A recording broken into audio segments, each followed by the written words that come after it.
ये जो हमारी बॉडी है और जो आत्मा है, आपने बताया कि आत्मा जो है that is the driving force जो कि पूरे लाइफ को चला रही है, हमारी बॉडी को चला रही है। और उसी जर्नी में यहाँ से मैं शुरुआत करना चाहती हूँ कि वो स्पिरिचुअलिटी का एक्चुअली में हमारी लाइफ में मतलब क्या है? We are all spiritual beings having an human experience. तो स्पिरिचुअलिटी हमसे दूर नहीं है। हमारे जो आत्मन है वो स्पिरिचुअल ही है, वो यूनिवर्सल कॉन्शियसनेस ही है, लेकिन वो हमें मालूम नहीं है। क्योंकि इस भागती दौड़ती ज़िंदगी में ना कई बार क्या होता है that we all want that peace, हमें शांति चाहिए और उसी शांति को ढूंढने के लिए लोग अलग अलग जगहों पे जाते हैं, तीर्थ स्थानों पे जाते हैं। राजयोगी बन सकते हो। फाइनली आपको जो इनलाइटनमेंट चाहिए वो ये चारों में से कोई भी मार्ग से आपको मिल सकती है। अब हम ये जो डिस्कशन कर रहे हैं वो आता है इन द बाउंड्रीज ऑफ ज्ञान योग। What is actually Atman intelligence? कि भाई सिर्फ अपने आप को समझना या बाहरी दुनिया को भी समझना and those practices that we do in our day to day life, और उसके अलावा भी इन सब योगों की भी अगर आप बात कर रहे हैं, इधर भक्ति योग, कर्म योग, इन सब योगों के बीच में भी वो आत्मन इंटेलिजेंस है क्या? आज जो हमारा जो सफरिंग है, राइट, मतलब स्ट्रेस है, एंजाइटी है, सफरिंग है, वो किसके लिए है? क्योंकि हम खुद को ही नहीं जान रहे हैं। हम एक गेम खेल रहे हैं, लेकिन गेम क्यों खेल रहे हैं हमें मालूम नहीं है। हम आत्मन इंटेलिजेंस की बात कर रहे हैं, लेकिन कोई भी ये क्यों सीखे? एक प्रॉब्लम सॉल्व किया तो नेचुरली क्या होना चाहिए? एक प्रॉब्लम आपने सॉल्व किया, show must go on, game तुम्हारा चालू है। आपने एक गोल किया बोले तो एक प्रॉब्लम सॉल्व किया, अब क्या होना चाहिए? ऑब्वियसली आगे तो बढ़ेंगे ही हम, एंड देन दूसरा प्रॉब्लम आएगा। The solution to the problem creates another problem. अच्छा, पर्पसफुल थिंकिंग की हम बात कर रहे थे, वो क्या है? आप आपकी बॉडी नहीं हो, आप आपका माइंड भी नहीं हो, आप वो अवेयरनेस हो जो बॉडी एंड माइंड को यूटिलाइज कर रहा है। तो आप ऑलरेडी ऑब्जर्वर हो, बस आपको वो समझना है, मैं प्लेयर नहीं हूं, मैं बॉडी नहीं हूं, मैं माइंड नहीं हूं, मैं ऑब्जर्वर हूं।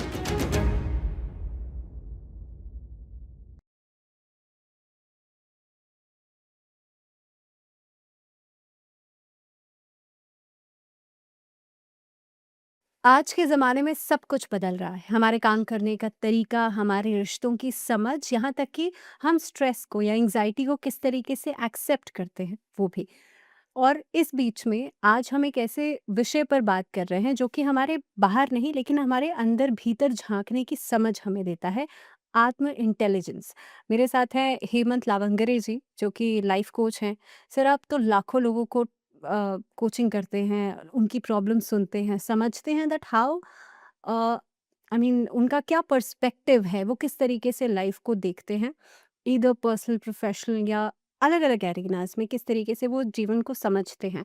ऐसे में it is very important to understand that कि इनर कॉन्शियसनेस क्या कहती है, बिकॉज़ इन सभी चीज़ों के बीच में जो एक जो चीज़ समझ में आती है दैट इज़ समथिंग दैट हमारा इनर सेल्फ हमें क्या कह रहा है, और लोग उसी के पीछे भाग भी रहे हैं कहीं न कहीं पे, क्योंकि इस भागती-दौड़ती ज़िंदगी में ना कई बार क्या होता है that we all want that peace, हमें शांति चाहिए और उसी शांति को ढूँढने के लिए लोग अलग-अलग जगहों पे जाते हैं, तीर्थ स्थानों पे जाते हैं। मुझे याद है पिछले पॉडकास्ट में हमने जिस तरीके से बात की और जहाँ पे हमने एंड किया that was the spiritual connection between आत्मा एंड द ह्यूमन सोल। सो ये जो हमारी बॉडी है और जो आत्मा है, आपने बताया कि आत्मा जो है that is the driving force जो कि पूरे लाइफ को चला रही है, हमारी बॉडी को चला रही है। और उसी जर्नी में यहाँ से मैं शुरुआत करना चाहती हूँ कि वो स्पिरिचुअलिटी का एक्चुअली में हमारी लाइफ में मतलब क्या है? Thank you, Bhavna, for inviting me again, and I'm enjoying this conversation with you. So, last episode में हमने आत्मन इंटेलिजेंस को इंट्रोड्यूस किया और हमने ये देखा कि स्पिरिचुअलिटी एक कोई अलग चीज़ नहीं है। We are all spiritual beings having an human experience. तो स्पिरिचुअलिटी हमसे दूर नहीं है। हमारे जो आत्मन है वो स्पिरिचुअल ही है, वो यूनिवर्सल कॉन्शियसनेस ही है, लेकिन वो हमें मालूम नहीं है। उसके लिए हमने देखा कि अष्टांग योग से आप उसको रियलाइज़ करवा सकते हो। अब आप पूछ रही हो कि ये जो जर्नी है, मतलब ये जो लोगों को जो मतलब अपने आप को समझने का है एंड स्पिरिचुअल प्रोग्रेस अगर करने की है, तो ये भी हमने लास्ट एपिसोड में देखा कि 4 योगिक पाथ्स है। आप कर्मयोगी बन सकते हो, भक्ति योगी बन सकते हो, ज्ञान योगी बन सकते हो, या आप राजयोगी बन सकते हो। फाइनली आपको जो इनलाइटनमेंट चाहिए, वो ये चारों में से कोई भी मार्ग से आपको मिल सकती है। अब हम ये जो डिस्कशन कर रहे हैं, वो आता है इन द बाउंड्रीज ऑफ ज्ञान योग। हम अभी ये समझ रहे हैं कि हमें क्या करना चाहिए, कैसे करना चाहिए।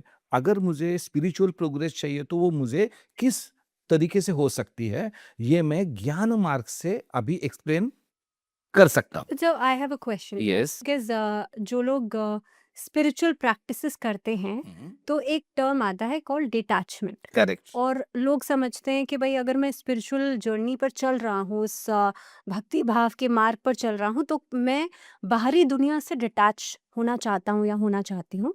And that is where this perspective comes in कि भाई ऑब्वियसली मैं अगर ऑफिस जा रही हूँ, I have other things to do, then वो भक्ति के लिए समय लोग कई बार नहीं निकाल पाते हैं, और फिर उस समय पर आता है अंदर का कि वो गिल्ट फैक्टर कि भाई मैं ये ritual follow because of the peer pressure that is built outside in the world कि भाई आप को ये करना है, आपको पूरे सुबह के रिचुअल्स भी करने हैं। पर अगर मेरे पास समय नहीं है सुबह के रिचुअल्स फॉलो करने का, and then I am in a hurry to go to the office, ऐसे में क्या वो गिल्ट आना सही है? वो गिल्ट आना इसके लिए सही नहीं है कि जैसा हमने मैंने मैंने जस्ट कुछ समय पहले कहा कि 4 मार्ग हैं। कर्म योग से अपने काम के ऊपर फोकस करके भी आप इनलाइटन बन सकते हो। भक्ति मार्ग से रिचुअल एंड वो भक्ति एंड मंत्र जाप से भी आप इनलाइटन बन सकते हो। आप मेडिटेट करके तप करके भी आप इनलाइटन बन सकते हो, एंड आप ज्ञान से भी इनलाइटन बन सकते हो। तो हमें ये देखने का है कि मेरा रेजोनेंस, मेरा झुकाव किस तरफ है। अगर आपका झुकाव कर्मयोग की तरफ है, कर्म किए जाओ। अगर भक्ति योग की तरफ आपका झुकाव है, भक्ति किए जाओ। राजयोग मेडिटेशन तप की तरफ आपका झुकाव है, कीजिए। एंड अगर आपका झुकाव वेद पढ़ना, वेदांत, ये पूरा सब अंडरस्टैंड करना है, यस, आप कीजिए। तो कोई भी गिल्ट की जरूरत नहीं है। तो दैट मीन्स रास्ता कुछ भी हो सकता है। राइट। ये हमें खुद को डिसाइड करना है कि यस। इधर हम भक्ति योग पे चल रहे हैं, कर्म योग पे चल रहे हैं, करेक्ट। बट सारे रास्ते हमें डेस्टिनी एक ही है यस। हमारी। And then we also understand आत्म इंटेलिजेंस। तो आत्म इंटेलिजेंस जो है वो जो अगर हम शब्द से समझें तो हमें ये समझ में आता है कि आत्मा की कॉन्शियसनेस को समझना, and what is the intellect जो कि हमें समझाता है कि भाई आत्मा जो है वो क्या है। वो हमने पिछली बार भी डिस्कस किया था। लेकिन ऐसे में अगर हम एक बेसिक कॉन्सेप्ट समझें कि व्हाट इज एक्चुअली आत्म इंटेलिजेंस, कि भाई सिर्फ अपने आप को समझना या बाहरी दुनिया को भी समझना, and those practices that we do in our day to day life, और उसके अलावा भी इन सब योगों की भी अगर आप बात कर रहे हैं, इधर भक्ति योग, कर्म योग, इन सब योगों के बीच में भी वो आत्म इंटेलिजेंस है क्या? ओके। अभी क्योंकि हम इंटेलिजेंस इस वर्ड का यूज कर रहे हैं, तो हमें क्या मालूम है? हमें आईक्यू मालूम है, ईक्यू मालूम है, राइट? तो ये जो सारे जो इंटेलिजेंस है, वो इंटेलिजेंस किसी एक चीज के ऊपर फोकस करते हैं। आईक्यू फोकस करता है तुम्हारी बुद्धि, मतलब तुम कितने फास्ट कैलकुलेशंस करते हो, किसी चीज को कितना जल्दी ग्रास्प करते हो, तो आपका आईक्यू ज्यादा हुआ। तो ये आपका एक बुद्धि का, एक इंटेलेक्ट का एक बात के ऊपर आईक्यू बेस है। इमोशनल इंटेलिजेंस क्या करता है? आप खुद की भावनाओं को एंड दूसरों की भावना को किस तरह से समझते हो एंड उनके साथ इंटरेक्ट करते हो, राइट? तो ये भावना के बारे में, लोगों के बारे में हुआ इमोशनल इंटेलिजेंस। कोई भी ऐसा इंटेलिजेंस नहीं है, आत्मन इंटेलिजेंस डेवलप होने के पहले, कि जो सबको साथ में लेता है। मतलब आत्मन intelligence is like a captain on the ship, right? कि जो सबको साथ में लेके एक डेस्टिनेशन तक जाता है। तो आत्मन intelligence is a holistic intelligence. अभी ये होलिस्टिक इंटेलिजेंस कैसे है? आज जो हमारा जो सफरिंग है, राइट, मतलब स्ट्रेस है, एंजाइटी है, सफरिंग है, वो किसके लिए है? क्योंकि हम खुद को ही नहीं जान रहे हैं। हम एक गेम खेल रहे हैं, लेकिन गेम क्यों खेल रहे हैं हमें मालूम नहीं है। तो ये जो पूरा जो वर्ल्ड है, कि जैसा मतलब जिन्होंने वेद पढ़े हैं उनको मालूम है कि इट इज कॉल्ड एज माया, कि ये सब माया है। एंड वो माया में हम खेल रहे हैं। हम किसके साथ खेल रहे हैं? अभी एक मैं आपको फुटबॉल का एग्जांपल देता हूँ। मतलब इस गेम को हम फुटबॉल टाइप कंसिडर करते हैं, एंड आप हो प्लेयर, एंड आपके पास है फुटबॉल। तो लाइफ में फुटबॉल क्या है? Problem and goal. आइदर आप प्रॉब्लम के साथ खेल रहे हो या गोल के साथ खेल रहे हो। गोल बोले तो आपका कोई टारगेट है। ये दो चीजों के साथ आप खेल रहे हो। अब गेम क्या है? The show must go on. ये जो क्रिएटर ने जो दुनिया बनाई वो चलनी तो चाहिए। तो इसका मतलब अभी आप सोचो कि सपोज अगर आपने एक प्रॉब्लम सॉल्व किया, तो नेचुरली क्या होना चाहिए? एक प्रॉब्लम आपने सॉल्व किया, show must go on, game तुम्हारा चालू है। आपने एक गोल किया बोले तो एक प्रॉब्लम सॉल्व किया, अब क्या होना चाहिए? ऑब्वियसली आगे तो बढ़ेंगे ही हम। एंड देन वी हैव दूसरा प्रॉब्लम आएगा। The solution to the problem creates another problem. अब मैं आपको एक स्टोरी सुनाता हूं। 1800s में इंग्लैंड में लोग ट्रैवल करते थे ऑन द हॉर्स कैरेजेस। घोड़ा गाड़ी हुआ करते थे। उसके कारण क्या होता था, वो घोड़े खाते भी ज्यादा है, एंड तो उनके कारण उनका जो वेस्टेज है वो पूरे रास्ते के ऊपर आता था। उससे दुर्गंध आती थी, एंड उसमें वर्म भी डेवलप होते थे। तो उन्होंने सोचा, अरे ये तो बहुत बड़ा पोल्यूशन है, दुर्गंध भी आ रही है, वर्म भी आ रहे हैं, तो हमें इसको सॉल्व करने का है। तो any ideas on the final solution of the transportation? क्या हुआ? Obviously cars. कार्स आई। हाँ, अभी कार्स ने तो पोल्यूशन एक दूसरे लेवल पे ही लिया। तो ये जो हॉर्स जो पोल्यूशन करते थे, वो अगर एक्स होता था, अब वो 10x पोल्यूशन हुआ। Petrol, diesel, oil problem, this problem, right? तो होता क्या है? Solution to the problem creates another problem. And why? Because it's a game, show must go on. Okay, आप कोई भी गोल अचीव करते हो, क्या उससे आपका लाइफ फाइनल होता है? नो। आप एक दूसरा गोल लेते हो, तीसरा गोल लेते हो, क्योंकि आप प्लेयर हो। तो आपका इस यूनिवर्स में रोल क्या है? आप एक गेम खेल रहे हो, एंड उसमें आप प्लेयर हो, एंड आप प्रॉब्लम एंड गोल के साथ खेल रहे हो। इसका मतलब प्रॉब्लम हमेशा आने वाले हैं, आपका गोल पोस्ट हमेशा चेंज होने वाला है। अब अगर आपको इससे निकलना है, तो आपको क्या करना है? गेम से बाहर आके गेम को ऑब्जर्व करना है। मैं खेल रहा हूं, मैं क्यों खेल रहा हूं? सबसे पहले कौन खेल रहा है, क्यों खेल रहा है?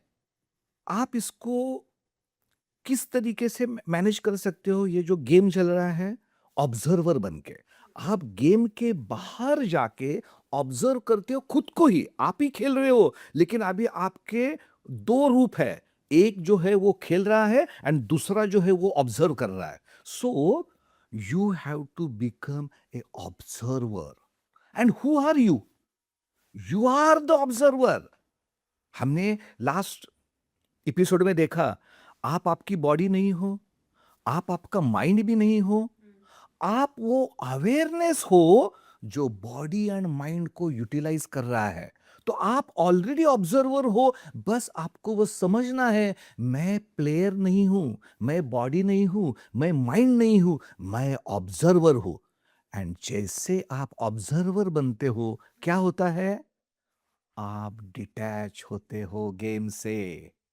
आप खेल रहे हो। सी, अभी ये जो डिटैचमेंट की मैं ये जो डिटैचमेंट की मैं बात कर रहा हूं, वो संसार छोड़ने की नहीं है।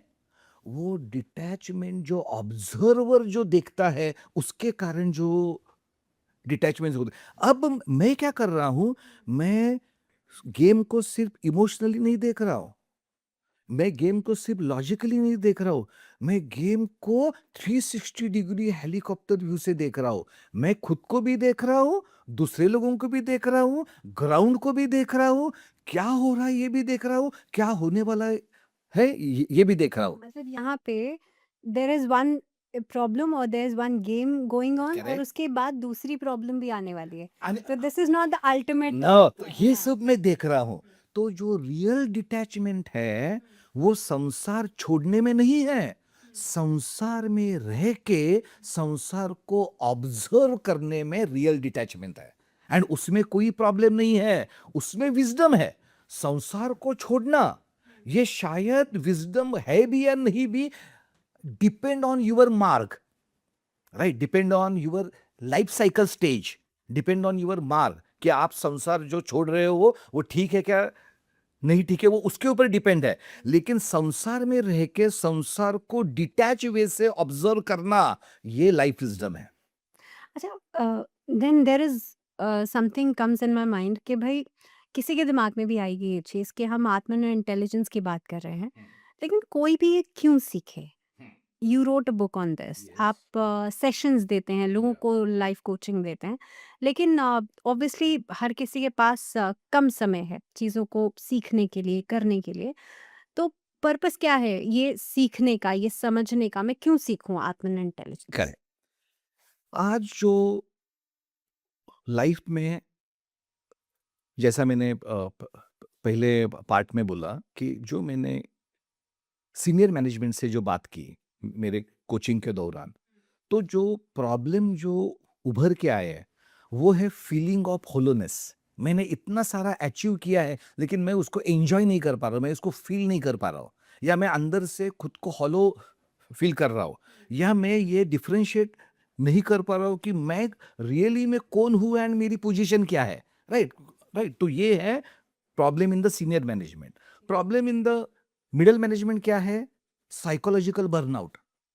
काम तो कर रहे हैं, राइट, भाग तो रहे हैं, बहुत कुछ एक्टिविटीज हो रही है, लेकिन वो एक्चुअली में क्या करना चाहते हैं, क्या कर रहे हैं, उसमें गैप आ रही है, उसके लिए उनका साइकोलॉजिकल बर्नआउट हो रहा है, राइट। हुँ। उसके अलावा स्ट्रेस है, रिलेशनशिप के प्रॉब्लम है, बहुत सारे प्रॉब्लम हमने डिस्कस किए। अगर आपको इन प्रॉब्लम के ऊपर जाने का है, अगर आपको आपका गेम का लेवल चेंज करने का है, instead of a player, if you want to become a coach, you want to become an observer of the game, then Atman intelligence आपको जरूरी है।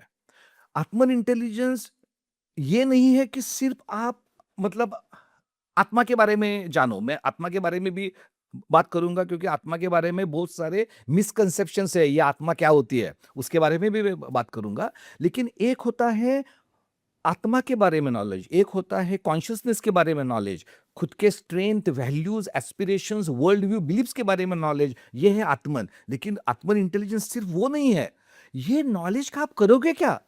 ये नॉलेज आप प्रैक्टिस में कैसे लाओगे? हाँ, ये एग्ज़ैक्टली दैट, बिकॉज़ वही तो मेन चीज़ है ना, यस, ये समझ लेना, सीख लेना, उसके बाद how do we implement? Right. तो उसके लिए ये आत्मन इंटेलिजेंस कोर में है, ये आत्मन कोर में है। एंड उसके अराउंड 4 डोमेन्स है: purposeful thinking, purposeful doing, purposeful being and universal being. ये सारा हम आपको इस तरीके से पढ़ाते हैं, तो आपको रोजमर्रा की जिंदगी में वो आपको इंप्लीमेंट करने का है। कोई फिलॉसफी नहीं है, थ्योरी नहीं है, मतलब कोई हम आपको 100 बुक नहीं देने वाले, सिर्फ एक बुक एंड एक 3 महीने का प्रोग्राम। एंड वो 3 महीने में भी सिर्फ हफ्ते में सिर्फ 2 बार 2-2 घंटा आप अगर टाइम इन्वेस्ट करते हो एंड वो अगर आप 3 महीने में, राइट? अगर आप मतलब आपको टाइम कितना इन्वेस्ट करने का है? Around 50 hours of your life, entire life 50 hours. That can make you Atman intelligent and you can live a meaningful and fulfilling life. तो सर आपने 2 टर्म्स दिए यहाँ पे, one is IQ and another is EQ, intelligence quotient and emotional quotient. Correct. तीसरा होता है AI जो आज के टाइम में बहुत सारे लोग यूज़ करते हैं, आर्टिफिशियल इंटेलिजेंस। Correct. डिफरेंस क्या है? Yes. So समझो कि समंदर में एक शिप है। वो शिप में एक पावरफुल इंजन लगा हुआ है। उसको हम बोलते हैं आईक्यू कि जो प्रोसेस कर रहा है, कैलकुलेट कर रहा है, कंटिन्यूअस काम कर रहा है, जैसा अपना दिमाग कंटिन्यूअस काम करता है। वो शिप के ऊपर जो काम करने वाले जो पूरा जो क्रू है, वो है ईक्यू। मतलब उनसे कैसे काम करवाने का, उनके क्या प्रॉब्लम्स है, एम्पैथी, एवरीथिंग इज़ ईक्यू। मतलब खुद की भी इमोशंस को पहचानने का, दूसरे को भी इमोशंस को पहचानने का एंड उस तरीके से व्यवहार करना। तो ये हो गया ईक्यू। सक्सेस होने के लिए सिर्फ आईक्यू इम्पोर्टेंट नहीं है। मोर इम्पोर्टेंट इज ईक्यू कि जो डैनियल गोलमैन का जो फेमस बुक है इमोशनल इंटेलिजेंस, राइट? जो 19 90s में आया है। तो उन्होंने ये रिसर्च करके प्रूव किया है कि जो सक्सेसफुल फुलफिल्ड लोग हैं वो ईक्यू के कारण है, ना कि आईक्यू के कारण। तो आज हम सब जानने लगे EQ is more important then IQ and now in this particular decade we have now come across artificial intelligence AI. तो एआई क्या है? अगर मैं सेम शिप का एग्जांपल दूंगा तो शिप के ऊपर जो टेक्नोलॉजी है, रडार है, बाकी जो पूरा जो इंफ्रास्ट्रक्चर है वो है एआई। तो एआई क्या करता है? एआई आपकी जो कैपेसिटी है, कैपेबिलिटी है, उसको इनहांस करता है, राइट? तो वो हो गया एआई। तो एआई को मैं दूसरा भी एक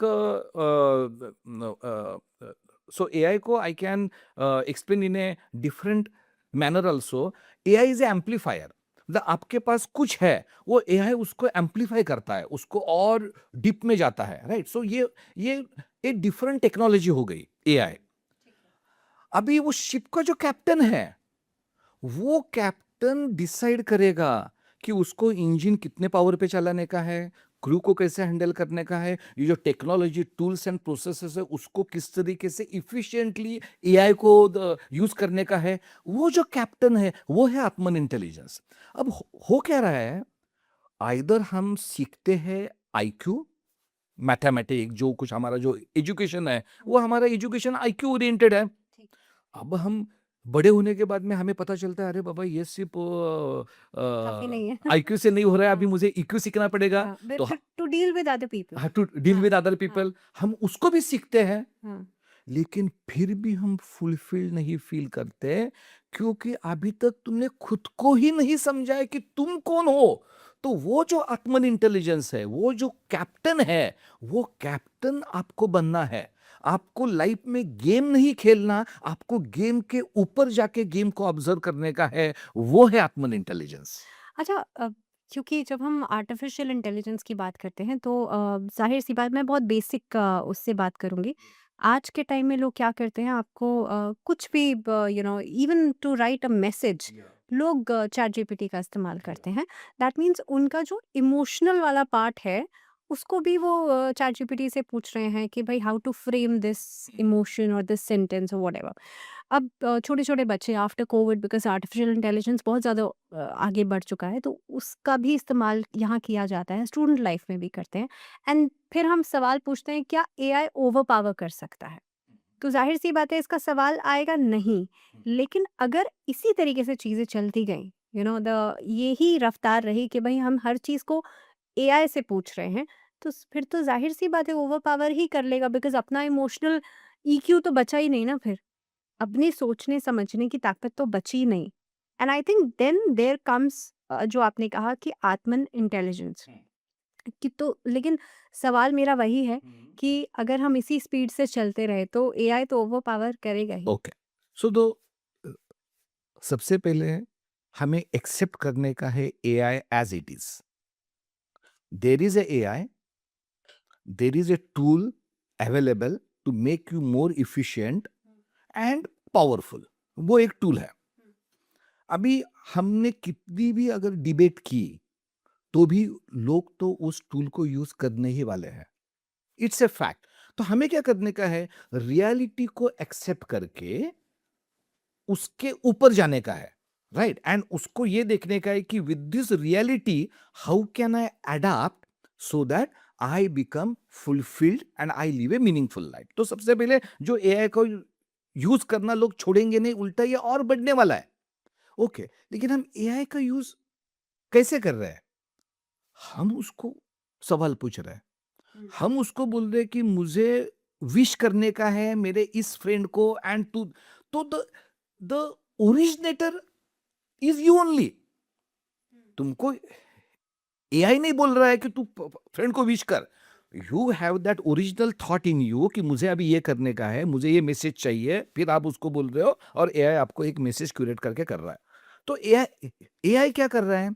एआई आपका टाइम बचा रहा है और एआई आपको इस टाइप की वोकेबलरी दे रहा है कि जो जनरली आप में नहीं है। तो AI is enhancing your AI is enhancing the effect that you can create. There is nothing wrong in it. See, अभी हम क्या कर रहे हैं ना, हम ये क्वेश्चन क्या कर रहे हैं मालूम है क्या? हम ये क्वेश्चन कर रहे हैं कि एआई हमको ओवर पावर करेगा क्या, ये हमारा क्वेश्चन है। तो एक्चुअली ये क्वेश्चन ही ठीक नहीं है। ये क्वेश्चन इसके लिए ठीक नहीं है क्योंकि आप क्या कर रहे हो कंपेयर? हाँ, अगर आप फॉर एग्जांपल आप कंपेयर कर रहे हो चैट जीपीटी एंड क्लाउड को, then it is apple to apple comparison. Chat GPT भी एक टूल है, क्लाउड भी एक टूल है, एंड लोग अभी ऐसा बोल रहे हैं कि cloud is better for research and chat GPT is good for normal work. तो ये होगी एप्पल टू एप्पल कंपैरिजन। अभी आप क्या कर रहे हो, आप कॉन्शियसनेस को ये ऐसे कंपेयर कर रहे हो। AI has no Atman, AI has no consciousness. तो who has created AI? So for example this entire universe, AI तो एक एकदम एक छोटा टूल हो गया है ना, एक इंटायर यूनिवर्स किसने क्रिएट किया है? That supreme power. Supreme power is consciousness. So that divine consciousness has created that entire universe. And who are you? You are a part of that same divine consciousness. So no AI, or for that matter, no tool or entity can overpower divine consciousness. So this is not an apple to apple comparison. What you have to do, what you have to ask now in this AI world, how can I optimally utilize AI and when not to use AI? That is the real question. Okay. अच्छा, purposeful thinking की हम बात कर रहे थे, वो क्या है? Yes. See, होता क्या है कि we are all in the river, मतलब एक रिवर फ्लो कर रही है एंड हम सब उसमें हैं, एंड रिवर हमको लेके जा रही है। पर्पसफुल थिंकिंग में हम क्या करते हैं, उस रिवर से निकल के बाजू में आके देखते हैं रिवर को। हाँ, ओके, ये रिवर ऐसी जा रही है। तो you are coming about the river and seeing the flow of the water. आज की डेट पे क्या हो रहा है कि हम जो सोच रहे हैं, एक ये है न्यूरोसाइंस का रिसर्च है, उसने कहा है कि 95% of our thoughts are not ours, they are not original. हमने कहीं तो पढ़ा है, किसी ने तो बोला है, उसके कारण जो हमारे 95% प्लस थॉट्स जो है वो हमारे है ही नहीं है। तो हम क्या कर रहे हैं, जो वर्ल्ड में हम जो सुन रहे हैं, देख रहे हैं, उसके कारण हम बोल रहे हैं मुझे ये बनने का है, मुझे ये करने का है। तो someone else, some other entity like society is deciding कि आपको कैसे सोचना है। तो पर्पसफुल थिंकिंग में आप ऑब्जर्वर बनते हो, आप खुद के सोच को आप ऑब्जर्व करते हो कि ये जो मैं सोच रहा हूं, ये सोच कहां से आ रही है, ये सोच आ रही है, जा रही है, तो मैं मेरे सोच के साथ अटैच नहीं हूं, मैं मेरी सोच को ऑब्जर्व कर रहा हूं, मैं मेरी सोच से डिटैच हूं, एंड मैं देख रहा हूं अच्छा अभी मेरे दिमाग में ये सोच आई है, कुछ टाइम के बाद में ये सोच जाएगी। जब आप ये करते हो, now you are becoming more objective of your own thinking, and now you can check the quality. आप वो क्वालिटी चेक ही नहीं कर सकते हो अगर आप उसमें अगर सबमर्ज हो। Now you are emotionally involve, तो आपको वो अच्छा ही लगेगा। लेकिन जब आप दूर से उसको थॉट को देखते हो, ये है purposeful thinking. So the first part of the purposeful thinking is conscious thinking. Conscious thinking always comes with a pause. Pause क्या है? आपने मुझे कुछ कहा, रिएक्ट करने के पहले मैं एक पॉज लेता हूं। मैं सोचता हूं कि आपने ये जो कहा है वो किस पर्सपेक्टिव से कहा है, आपका क्या बिहेवियरल प्रोफाइल है, आपका क्या इंटेंशन है, आपकी कौन सी वैल्यू इस थॉट को, इस सोच को प्रोवोक कर रही है, एंड फिर मैं उसको रिस्पॉन्ड करता हूं। तो ये जो पॉज है ना, वो है कॉन्शियस थिंकिंग। ये हो गया first. Second is positive thinking. Positive thinking means not affirmation. Okay, मैं शाहरुख खान हूं एंड मेरे पास 100 करोड़ है। No, this is not a positive thinking. Positive thinking means accept the reality as it is and find opportunities in the challenges. तो ये है positive thinking. फिर उसके बाद में है कि आप ये जो सोच रहे हो, राइट, उसका पर्पस क्या है, मतलब आपके सोच को आपको काम के साथ में कनेक्ट करने का है। तो उससे फिर हम आते हैं purposeful doing. So unless you think consciously and positively, the balance, the doing part is not possible. So this is the first domain. Atman is at the core. The first domain is the purposeful thinking. Purposeful thinking. और then जब भी हम सोच को अपनी align करते हैं, what we do, that means what we write, are implementing, right, तो वो अलाइनमेंट होना चाहिए। अब यस, यहाँ पे पर्पसफुल थिंकिंग की जब हमने बात कर ली, then there is another question comes in, that या is called purposeful doing. Doing, यानी कि अगर वाकई में वो कहते हैं ना कि भाई ज्ञान तो सब दे देते हैं, राइट, असली इंसान वो है जो उसको इम्प्लीमेंट भी करे, yes, and that is what जो हम अपने लिए अच्छा कर रहे हैं। तो अब ऐसे में जब हम पर्पसफुल थिंकिंग कर रहे हैं लेकिन अगर वो इम्प्लीमेंट नहीं हो रहा है, हमारे डूइंग में नहीं आ रहा है, तो उसका कोई फायदा ही नहीं है। करेक्ट, तो पर्पसफुल डूइंग क्या? हाँ। सो द पर्पसफुल डूइंग, अब एक मैं मेटाफोर देता हूँ। कंसिडर करो कि एक आर्चर है कि जिसने धनुष्यबाण हाथ में लिया है। अभी उसको, आर्चर को 3 चीज़ों की ज़रूरत है। सबसे पहले वो आर्चर ग्राउंडेड होना चाहिए, मतलब उसका जो पूरा जो बॉडी है वो एकदम स्टेबल होना चाहिए।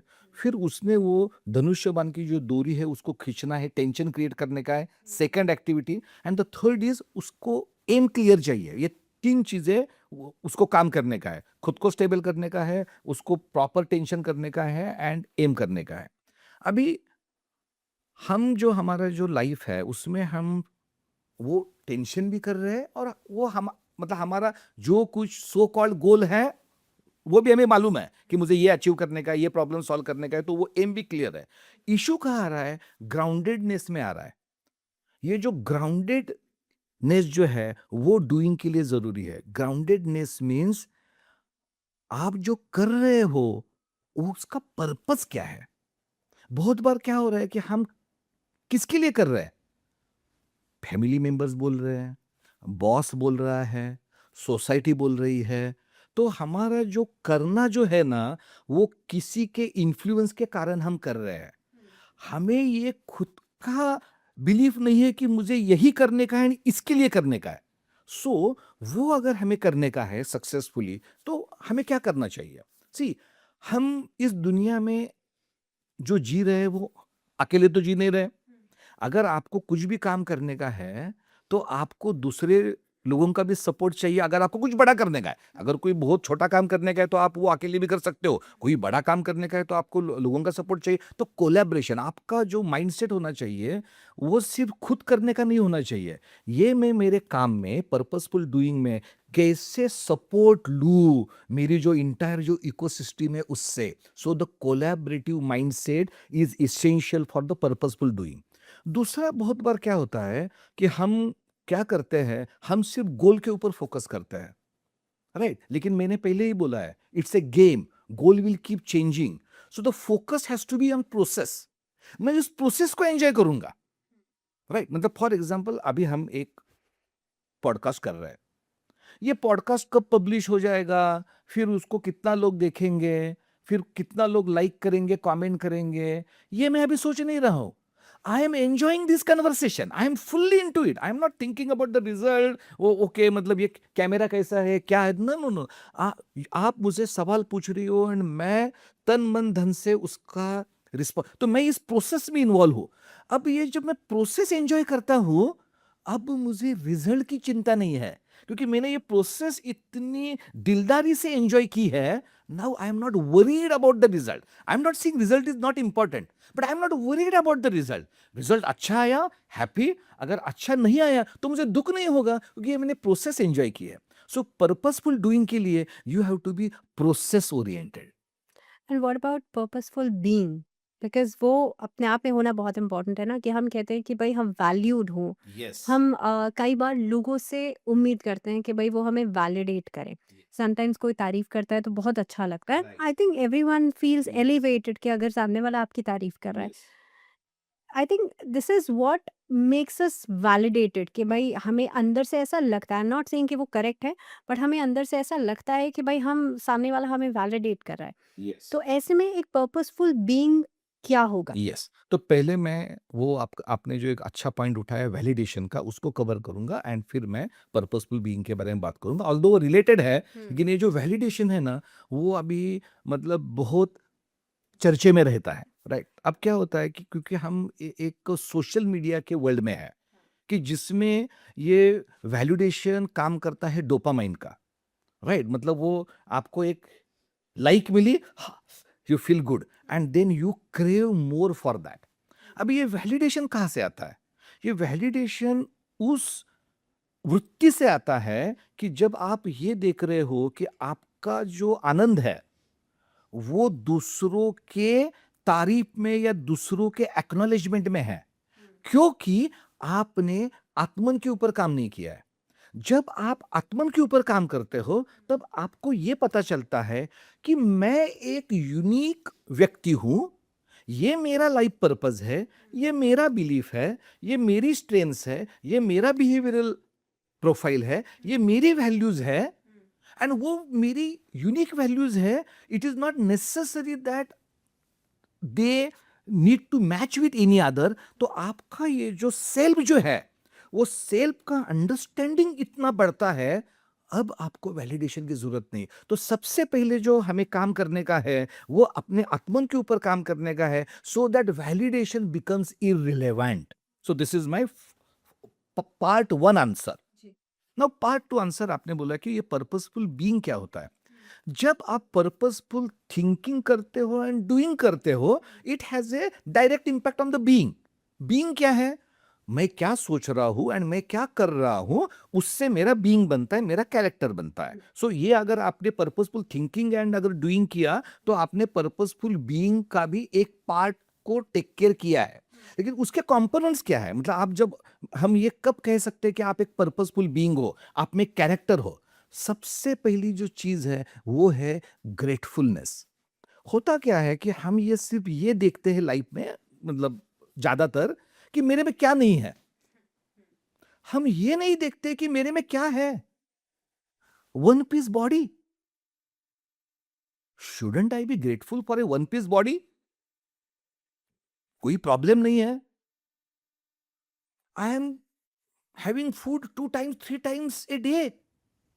There are more than 50% of the people in this world who don't have 2 meals a day. More than 50% of the people in the world. You, आपको ग्रेटफुल रहना चाहिए कि मतलब आप ऐसे फैमिली बैकग्राउंड से, ऐसे इससे आ रहे हो कि आपको ये सब मिल रहा है। तो वो जब आपको पता चलता है ना, देन यू फील कंटेंटेड। मतलब देन आप सिर्फ गेम नहीं खेल रहे हो, उस आप गेम को एंजॉय भी कर रहे हो। अगर उस गेम में अगर आप गोल नहीं कर रहे हो, कोई प्रॉब्लम को सॉल्व नहीं कर रहे हो, कोई गोल अचीव नहीं कर रहे हो, फिर भी आपको दुख इसके लिए नहीं हो रहा है क्योंकि आपको मालूम है, अरे हाँ मैंने इतना तो अचीव किया है, मेरे पास इतना तो है। तो being grateful is the first sign of purposeful being. And उसके बाद में रेजिलियंस। सी अब ऐसा है कि एक माँ है, उसके 2 बच्चे हैं। एक जो बच्चा है वो एकदम कॉम्पिटेंट है, फिट है एंड दूसरा जो बच्चा है वो स्पेशल किड है। माँ किसके तरफ ज़्यादा ध्यान देगी? स्पेशल किड के ऊपर, राइट? तो हम उसके ऊपर ध्यान देते हैं कि जहाँ ध्यान की ज़रूरत है। तो ये रेज़िलियंस क्या है कि हमारे लाइफ में जो प्रॉब्लम्स आते हैं, वो प्रॉब्लम्स क्यों आते हैं? क्योंकि आप में वो कैपेसिटी है। आप में वो कैपेसिटी है उस प्रॉब्लम को सॉल्व करने की, क्योंकि मैंने पहले ही बोला है, सॉल्यूशन पहले आता है, प्रॉब्लम बाद में आता है।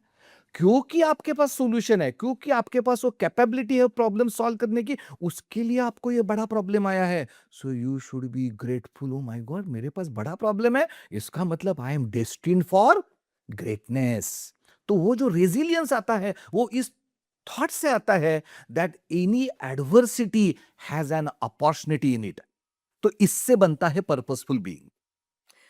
नहीं, now let's talk about how we live into it, yes, because ये हमने अलग-अलग फॉर्मेट में आई थिंक अलग-अलग पर्सपेक्टिव से बात कर ली that what is purposeful thinking and then doing and and being. Then B.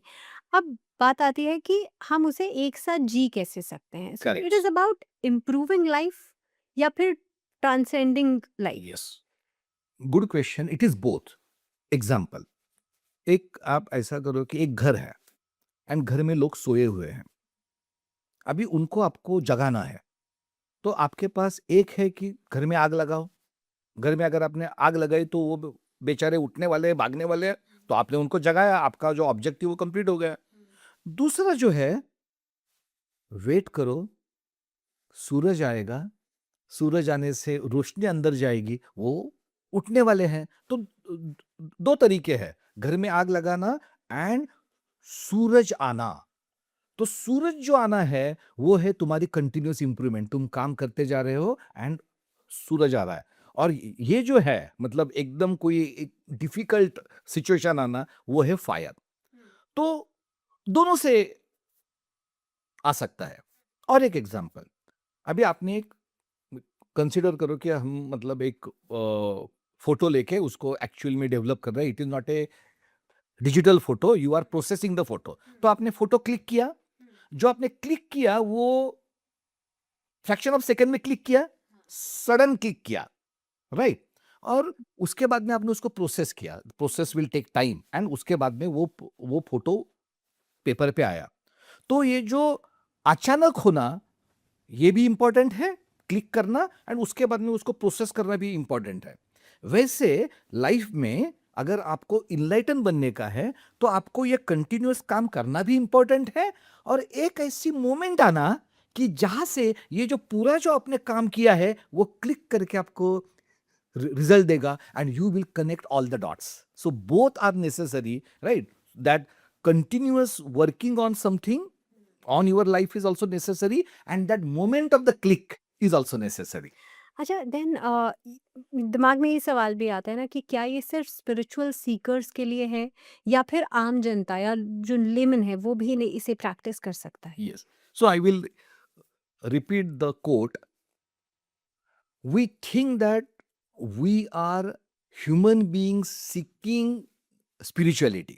We think that we are human beings seeking spirituality. But the fact is that we are spiritual beings having an human experience. So हम कौन है? हम वो आत्मन है, वो consciousness है, मतलब which has created the universe. So we have that God particle in us already. लेकिन हम उसको जानते नहीं है।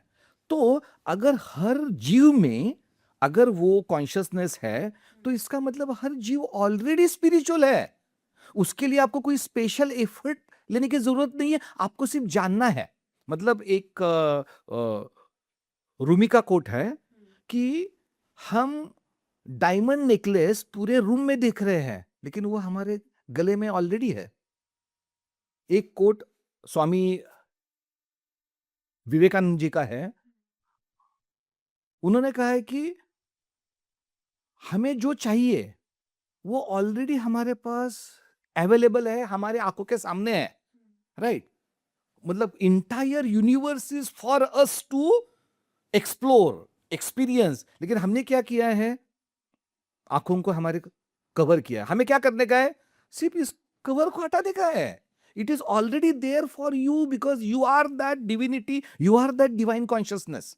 तो इसके लिए spirituality is very very much part of अस।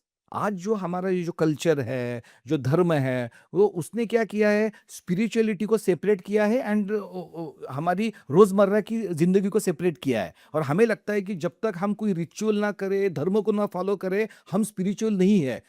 धर्म, पंथ, ये सब अलग चीजें हैं। Spirituality means being human. It's that higher consciousness. It is that higher consciousness is this. So we are all spiritual beings. So there is no separation between your day-to-day life and spirituality. अच्छा, कई बार हेमंत जी लोगों को ऐसा लगता है कि भाई मैं भगवान से माँग रहा हूँ कॉन्टिन्यूअसली कि भाई मुझे गाड़ी दे दो, मुझे घर दे दो। Hmm. लेकिन मेरी वो विश पूरी नहीं हो रही है because but I am constantly asking कि भई भगवान मुझे आप गाड़ी दे दो और कोई और विश भी हो सकती है। ऐसे में लोगों को लगता है कि शायद काम में, भई हमारा जो काम है उसमें शायद ये स्पिरिचुअलिटी काम नहीं करती। हमारी जॉब में हमें अच्छी जॉब मिल जाए लेकिन नहीं मिल रही है। तो क्या स्पिरिचुअलिटी का कोई मतलब नहीं है यहाँ पे? Hmm. Okay. So ये पहले हम समझ लेते कि स्पिरिचुअलिटी है क्या? स्पिरिचुअलिटी है कि आपका एक इनलाइटनमेंट का पाथ है। आपको इनलाइटन बनने का है, आपको जानने का है, आपको भगवान तक पहुंचने का है। तो ये भगवान कौन है? ये भगवान है प्योर कॉन्शियसनेस, कि जिसने ये पूरा वर्ल्ड बनाया है। ओके, उसको हम व्यक्ति का रूप दे सकते हैं, उसको हम भगवान बोल सकते हैं, उसको हम एक एनर्जी का रूप दे सकते हैं, उसको हम एनर्जी बोल सकते हैं। वैसे ही उसको हम एक कॉन्शियसनेस बोल सकते हैं कि उस कॉन्शियसनेस ने ये पूरी दुनिया बनाई है। तो हमारा ऑब्जेक्टिव क्या है स्पिरिचुअलिटी का? हमें उस कॉन्शियसनेस तक पहुंचने का है। मतलब हमें आइदर भगवान तक पहुंचने का है, या उस एनर्जी तक पहुंचने का है, या उस कॉन्शियसनेस तक पहुंचने का है। तो इसका मतलब आत्मन को जानना ही स्पिरिचुअलिटी है। तो अगर आपने आत्मन को, खुद को जान लिया कि मैं एक अवेयरनेस हूं, मैं सिर्फ बॉडी एंड माइंड नहीं हूं, तो इसका मतलब आप स्पिरिचुअल बने। अच्छा, जब आप स्पिरिचुअल बनते तो होता क्या है? ओके, तो एक इसका कोट है झेन का, before enlightenment work on the field and water the plants for a farmer, right? Before it. After enlightenment, work on the field and water the plants. Same, but from a different perspective. After enlightenment, same work you are doing, but now you are doing with a different bhav. You are doing a contribution, you are doing your duty. So before and after enlightenment चीजें same है, लेकिन अभी आप different goggle से आप उसको देख रहे हो, राइट? तो इसका मतलब इनलाइटमेंट क्या करती है, किसके ऊपर काम करती है? तुम्हारे ऊपर काम करती है। जब तुम्हारे ऊपर जब इनलाइटनमेंट काम करती है, स्पिरिचुअलिटी काम करती है, तो तुम जिस तरीके से काम करते हो वो चेंज होने वाला है। तो क्या बिजनेस में जब लीडर है, उसने अगर खुद के ऊपर काम किया, वो स्पिरिचुअल बना, वो टुवर्ड्स इनलाइटनमेंट चलने लगा, तो he will manage the company and the people differently, in a much better way. So spirituality is needed, whether it is your day-to-day life or business or entrepreneurship or job or family. It is required everywhere, because spirituality is nothing but working on yourself and identifying who you truly are. Hemant ji, ऐसा कहा जाता है कि wisdom के अलग-अलग दरवाज़े हैं, वो क्या हैं? Yes. So आत्मन इंटेलिजेंस में मैंने 10 दरवाजे बनाए। वो मैंने किसके लिए बनाए? मेरे साथ मतलब मेरे पास 2 ऑप्शंस थे। एक तो मैं एक मतलब ये जो कांसेप्ट है वो फिलॉसॉफिकली, इंटेलेक्चुअली एक्सप्लेन करूँ, ये एक मेरे पास ऑप्शन था। एंड दूसरा मेरे पास ये ऑप्शन था कि लोगों को डे टू डे लाइफ में समझे कि ये क्या करना है।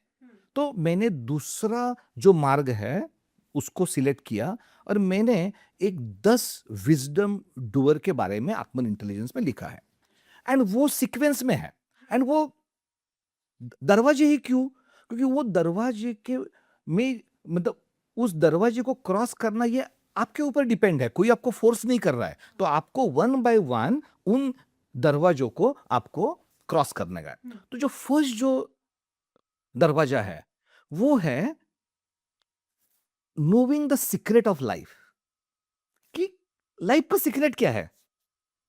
लाइफ का सीक्रेट है live in the moment, enjoy the moment. जैसा मैंने बोला, अभी मैं ये हमारा कन्वर्सेशन एंजॉय कर रहा हूँ and I am enjoying it fully. उसके बाद में क्या होगा इसके बारे में मैं सोच नहीं रहा हूँ। तो life is enjoyed by living the moment fully and decision making the second aspect. बहुत बार क्या होता है कि हम जो डिसीजंस लेते हैं वो एक तो हमारा जो बिहेवियरल प्रोफाइल के हिसाब से हम लेते हैं। Sometimes we are very forceful, हम कंट्रोल करना चाहते हैं। तो डिसीजन के दो दरवाजे हैं, एक दरवाजा है एक्ट, दूसरा है allow. Sometimes you have to act, you have to get involved. Sometimes you have to just allow and the flow with the situation. So when to act and when to allow is the decision making wisdom which you need to have, that I have explained in the first doer, right? Unlocking secret of life. अभी आपको ये एक आपने सीख लिया कि कैसे मुझे मोमेंट में जीने का है and कैसे मुझे डिसीजंस लेने के हैं। अभी आपको जो डिसीजंस लेने के हैं उसके पहले आपको समझने के कि मैं कौन हूं, who am I. So the second doer is understanding Atman, understanding who am I, that is I am a part of the divinity, I am not a wave, I am the ocean, who am I. अभी आपको ये पता चला, हो my God, पहले तो मैं समझता मैं मेरा बॉडी हूँ, माइंड हूँ, my God I am that particular consciousness, I am part of the divinity. Fine, अब आपको क्या करने का है, आपकी स्टोरी आपको रीराइट करने की है। पहले जो आपने स्टोरी लिखी थी वो आपने लिमिटेड नॉलेज के साथ लिखी थी। मेरी बॉडी इतनी ही पावरफुल है, मेरा माइंड इतना ही है, मेरा क्वालिफिकेशन इतना है। लेकिन अभी आपको पता चला आप आपके बॉडी एंड माइंड नहीं हो, आप वो डिवाइन अवेयरनेस हो। तो इसका मतलब आपका पोटेंशियल कितना है? Infinite. Now you rewrite your life story the way you want. Your past do not define your present and future. You are the author of your life. लिख लो आप आपकी स्टोरी। ये हो गया आपका तीसरा दरवाजा। चौथा दरवाजा, आपको अभी स्टोरी लिखने की है, लेकिन आपको ये मालूम होना चाहिए कि आपका पर्पस क्या है, आपका नॉर्थ स्टार क्या है। So identifying your life purpose so that your story will take you to that particular life purpose, that is the doer 4। अभी आप जब आपके लाइफ के पर्पस की तरफ जा रहे हो, ऑफ कोर्स आपको डिफिकल्टीज आएगी, चैलेंजेस आएंगे, ऑब्स्टेकल्स आएंगे, कुछ लोग आपको सपोर्ट करेंगे, कुछ नहीं करेंगे। तो उसके लिए आपको इमोशनली रेजिलिएंट बनना है। अगर आपको आपका लाइफ का बड़ा पर्पस अगर आपको अचीव करने का है, without emotional resilience it is not possible. So in doer 5, right, it is all about developing that emotional resilience. अभी आप में इमोशनल रेजिलियंस आ गया, इमोशनल इंटेलिजेंस प्लस रेजिलियंस आ गया। Now it will impact your relationships positively, the art of connection. Now you will work on the relationships in your life, which is the doer number 6। And once you are at that particular level, when you are now in a position to manage the relationships in your life, you become a leader. So leading in complexity, leading in the world of AI, the world of Gen Z. So that is the 7th doer. Now जब आप leader बनते हो, आप कुछ concrete contribution करते हो, of course you become wealthy. Wealth is not only money. The money is a part of the wealth, but there are so many aspects of the wealth. Now you open the door to the wealth, which is the 8th door. लेकिन अभी आपके पास relationship है, leadership है, wealth है। सबके बाद में आपको ये पता चलता है, what I am really looking for is peace of mind, the meaning. So now comes the doer of the spirituality, which is Ashtang Yoga, the Yama, Niyam, till Samadhi. So the spirituality is very well executed through the Ashtang Yoga, which is the ninth doer, and the final doer is Atman intelligence. ये all doers का जो wisdom है, आप जब हर doers को पास करते हो and final 10th doer पे आते हो, तो all dots get joined and you become Atman intelligence, which is the 10th doer. तो and इसमें मैंने क्या किया है, कोई वेद की फिलॉसफी नहीं है, कोई लेक्चर नहीं है. डे टू डे लाइफ में आपको क्या करने का है, उठने के बाद में क्या करने का है, काम के बाद क्या करने का है, बिजनेस में क्या करने का है, फैमिली के साथ क्या कर, तो हर डूअर में मैंने practical day to day life के एग्जाम्पल देके एक्सप्लेन किया है how simply you can reach the 10th doer which is Atman intelligence. अच्छा, देन एक और सवाल आता है कि क्या ये अवेकनिंग अवेकनिंग ही कहेंगे इसको, ये ग्रेजुअल है या इंस्टेंट आ सकती है? Like I said, it is both. ये सब काम करने के बाद में when you are gradually going through all the 9th doer and you reach the 10th doer, it strikes. So it is both. मतलब the strike is going to happen at certain point in time, but before that strike you have already worked through the 9 doers. अच्छा, हम AI के ज़माने में, because हम अष्टांग योग की बात कर रहे हैं, अलग-अलग भक्ति योग की बात कर रहे हैं। ऐसे में एआई के ज़माने में अपना ह्यूमन पोटेंशियल जो है उसे यूनिक कैसे बनाया जा सकता है? यस, ह्यूमन पोटेंशियल को हमें यूनिक नहीं बनाने का है, हमें सिर्फ रियलाइज करने का कि वो यूनिक है. हमारी जो identity, we cannot be compared with the AI, right? Like the creator doesn't compare himself or herself with us, because he is the creator, she is the creator. जो भी वो एनर्जी है, कॉन्शियसनेस है, तो consciousness never compares itself with any other object. For the consciousness everything is object. So AI is an object for us. Who are we? We are the subject. We are the creator of AI. So we cannot be compared with the AI. The AI can be compared with some other technology. ChatGPT can be compared with cloud. But human beings cannot be compared with the AI, because the human beings have that consciousness, that Atman, that AI do not have.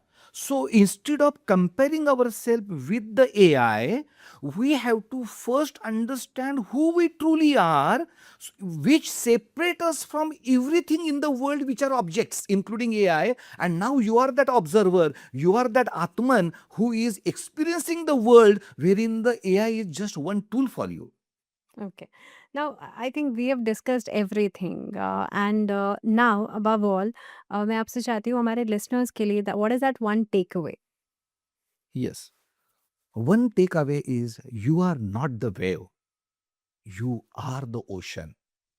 What you are looking for outside you in the world, happiness, peace, fulfillment, meaning, is already within you. You have to just explore your Atman, and for that, follow the path of Atman intelligence. Thank you very much, Himanji. It was a beautiful conversation with you. Thank you. Thank you. Thank you, Bhavna.